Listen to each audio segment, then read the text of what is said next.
Hey, what's up guys? So in this video we will see how to scan barcode on any Xiaomi Redmi smartphone.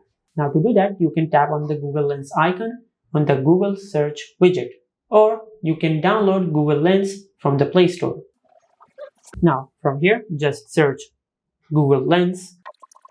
Now as you can see I have already installed Google Lens on my smartphone. If you have not installed it yet on your smartphone, just tap on install, and once the app is fully downloaded, tap on open.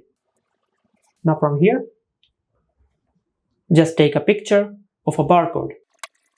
As you can see, this is a barcode on a Coca-Cola bottle. Now from here, capture an image of the barcode.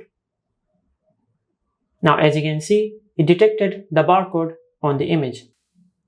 And from here, it recognized that it is a Coca-Cola barcode.